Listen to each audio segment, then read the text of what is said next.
Hello friends, assistant professor exam की जो student तैयारी कर रहे हैं उनके लिए प्राचीन इतिहास जिन बच्चों का सब्जेक्ट है उनके लिए वेरी इंपॉर्टेंट क्वेश्चन देखिए। पहला क्वेश्चन है, चरक नामक चिकित्सक किस शासक के दरबार में थे? तो चरक नामक जो चिकित्सक थे वो थे कुषाण वंश के शासक कनिष्क के दरबार में। और कनिष्क के दरबार में एक महान विद्वान थे नागार्जुन, वो भी थे। पार्श्व विद्वान थे और वसुमित्र और अश्वघोष, ये भी विद्वान कनिष्क के ही दरबार से संबंधित हैं। अगला क्वेश्चन, गौतमी पुत्र सातकर्णी ने स्वयं को कृष्ण, बलराम और संकर्षण का रूप स्वीकार किया था। यानी कि सातवाहन वंश का सबसे महत्वपूर्ण एवं शक्तिशाली शासक था गौतमी पुत्र सातकर्णी। उसने स्वयं को कृष्ण, बलराम और संकर्षण कहा है कि मैं ही कृष्ण हूँ, मैं बलराम हूँ, मैं संकर्षण हूँ। ठीक है। रुद्रदामन जो कि एक शक शासक थे, ठीक है, रुद्रदामन जो कि एक शक शासक थे। तो शक राजा जो है अपने आप को क्षत्रप कहा करते थे और इनकी दो शाखाएं थीं, एक तो थी उत्तरी क्षत्रप और पश्चिमी क्षत्रप। तो जो उत्तरी क्षत्रप थे वो तक्षशिला और मथुरा के थे और पश्चिमी क्षत्रप नासिक और उज्जैन के थे। तो अब पश्चिमी क्षत्रप सबसे इम्पोर्टेंट थे। पश्चिमी क्षत्रपों में एक तो थे नहपान शासक और एक था रुद्रदामन, ये सबसे प्रसिद्ध शक शासक थे। तो नहपान था छहरात वंश का शासक। छहरात वंश नासिक से रिलेटेड है और रुद्रदामन थे कार्दमक वंश के और ये उज्जैन में कार्दमक वंश था। तो नहपान कभी कभी पूछ लेता, नहपान किस वंश के थे? तो छहरात वंश के थे। छहरात वंश कहाँ पर था? नासिक। नासिक के छहरात वंश से रिलेटेड थे नहपान और रुद्रदामन थे उज्जैन के कार्दमक वंश से रिलेटेड। तो रुद्रदामन संस्कृत भाषा का बहुत प्रेमी था। उसने सबसे पहले विशुद्ध संस्कृत भाषा में लंबा अभिलेख, जूनागढ़ अभिलेख जारी किया था। क्वेश्चन भी आता है कि जूनागढ़ अभिलेख मतलब किस भाषा में है? तो संस्कृत में है। अब जूनागढ़ अभिलेख सबसे पहले जारी किसने किया था? तो ये आपका रुद्रदामन हो गए। ठीक है। तो शासकों में रुद्रदामन वेरी इंपॉर्टेंट शासक है। ठीक है। इसके बाद देखते हैं, और आपको याद होगा कि रुद्रदामन की पुत्री का विवाह वासिष्ठी पुत्र पुलमावी के साथ किया गया था। गौतमी पुत्र सातकर्णी का पुत्र था वशिष्ठी पुत्र पुलमावी। उसके साथ उसने अपने लड़के के साथ गौतमी पुत्र सातकर्णी ने वशिष्ठी पुत्र पुलमावी का विवाह रुद्रदामन की पुत्री के साथ किया था। तो इनके संबंध अच्छे थे। तो वशिष्ठी पुत्र पुलमावी का एक बार रुद्रदामन से युद्ध भी हो गया था, तो रिश्तेदारी होने के कारण रुद्रदामन ने फिर छोड़ दिया था इनको, वशिष्ठी पुत्र पुलमावी को। तो क्वेश्चन कभी कभी स्टेटमेंट में आ सकता है कि वशिष्ठी पुत्र पुलमावी का युद्ध झगड़ा रुद्रदामन से भी हुआ था। सातवाहन काल का सबसे प्रमुख बंदरगाह था भड़ौच। ठीक है। सातवाहन काल की जो भाषा थी वो प्राकृत थी और लिपि ब्राह्मी थी, ये तो पता ही होगा आपको। और सातवाहन काल का एक हाल सबसे प्रसिद्ध शासक था, विद्वान था, हाल नामक विद्वान था। उसने जो है गाथा सप्तशती नामक ग्रंथ लिखा था जो कि प्राकृत भाषा में है। ठीक है। इसके बाद देखते हैं कि शुंग वंश का अंतिम सम्राट कौन था? तो शुंग वंश का पहले तो प्रथम शासक कौन था? वो था आपका पुष्यमित्र शुंग। और उसने किसको मारकर शुंग वंश की स्थापना की थी? मौर्य वंश का अंतिम शासक था बृहद्रथ, उसकी हत्या करके पुष्यमित्र शुंग शासक बन बैठा था। अब शुंग वंश का अंतिम सम्राट कौन था? देवभूति। देवभूति की हत्या किसने किया था? वासुदेव ने। और वासुदेव ने कौन से वंश की स्थापना करी थी? कण्व वंश की। यानी शुंग वंश के बाद कण्व वंश आता है, फिर आता है आंध्र सातवाहन वंश। तो इनका क्रम भी याद रखिएगा, शुंग वंश, कण्व वंश और फिर आंध्र सातवाहन वंश।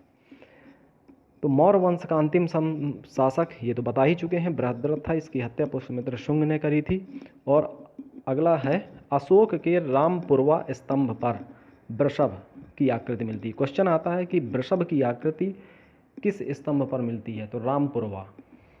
ठीक है। लौरिया नंदनगढ़ पर सिंह की आकृति मिलती है। और सांची और सारनाथ स्तंभ पर 4 सिंहों की आकृति मिलती है। सांची, सारनाथ, 4 सिंह, याद रखिएगा।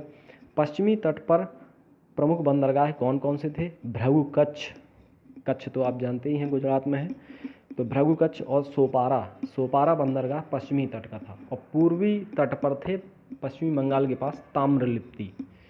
ठीक है, याद रखिएगा किस तट पर है कौन से बंदरगाह। सोपारा पश्चिमी तट पर है, सोपारा पश्चिमी तट पर, और ताम्रलिप्ति पूर्वी तट पर। प्रयाग और कौशाम्बी के स्तंभों में अशोक की रानी कारुवाकी के द्वारा दान दिए जाने का उल्लेख है। अशोक की रानी थी कारुवाकी। क्वेश्चन आ सकता है कि कारुवाकी किसकी पत्नी थी? अशोक की।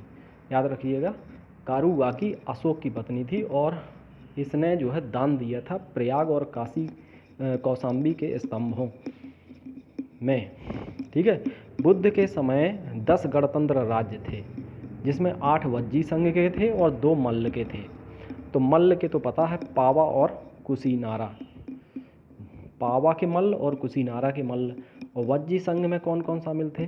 शाक्य। शाक्य कहाँ के थे? ये क्वेश्चन आता है कि किस जाति के लोग कहाँ पर थे। तो शाक्य कपिलवस्तु के थे, मग्ग सुमसुमारगिरी के थे, और बुली अलकप्प के थे, कालाम केशपुत्र के थे, कोलीय रामग्राम के थे, और मल्ल कुशीनागर और मल्ल पावा के थे। मोरिय पिप्पली वन। ठीक है, मोर कहाँ पर होंगी? वन में, तो पिप्पली वन हो गया। लिच्छवी का तो याद ही है, वैशाली। लिच्छवी गणराज्य सबसे बड़ा गणराज्य था। विदेह मिथिला के विदेह। तो कपिलवस्तु के शाक्य, सुमसुमारगिरी के मग्ग, अलकप्प के बुली, केशपुत्र के कालाम, रामग्राम के कोलीय, और कुशीनारा के मल्ल, पावा के मल्ल, और पिप्पली वन के मोरी, और वैशाली के लिच्छवी, और मिथिला के विदेह। अजातशत्रु का एक अन्य नाम मिलता है कुणिक। क्वेश्चन आता है कि कुणिक किसका उपनाम था? तो अजातशत्रु। ठीक है, कुणिक, अजातशत्रु। बिंबसार के अन्य नाम कौन थे? क्षैत्रोजस और श्रोणिक। बिंबसार, क्षैत्रोजस और श्रोणिक। जीवक वैद्य किसके दरबार में था? वेरी इंपॉर्टेंट क्वेश्चन है। जीवक वैद्य किसके दरबार का वैद्य था? बिंबसार। हर्यक वंश का जो शासक था बिंबसार, उसका राजवैद्य था ये जीवक। और अपने राजवैद्य जीवक को अवंती नरेश चंड प्रदोत के दरबार में उसके इलाज के लिए भेजा था। ठीक है, तो बिंबसार ने भेज दिया था अपने राजवैद्य जीवक को किस शासक के यहाँ? चंड प्रदोत के यहाँ। वो कहाँ का शासक था? अवंती नरेश, चंड प्रदोत। इसके बाद उदायन ने पाटलिपुत्र नामक नगर बसाया था। पाटलिपुत्र को ही दूसरा नाम कुसुमपुरा कहा गया है, और यह गंगा और सोन नदियों के संगम पर है। क्वेश्चन आता है कि पाटलिपुत्र किन नदियों के संगम पर था? गंगा और सोन नदी के संगम पर।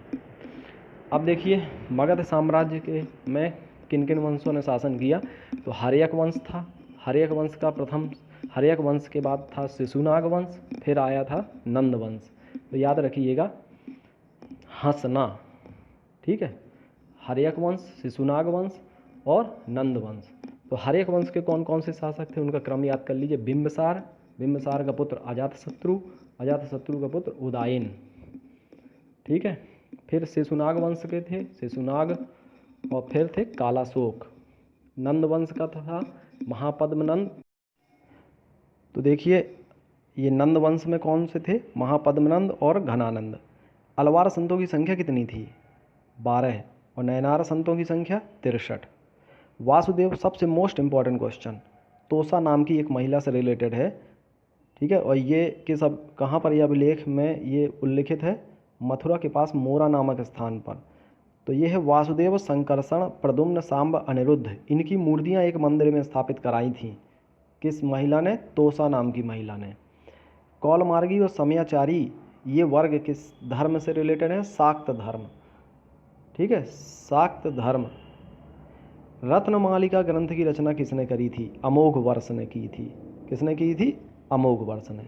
तो आज के वेरी इंपॉर्टेंट फैक्ट आपको कैसे लगे? पसंद आए हैं तो लाइक शेयर ज़रूर कर दीजिए, जिससे और भी स्टूडेंट को इसका लाभ मिल सके, क्योंकि एग्ज़ाम बहुत नज़दीक है। ओके।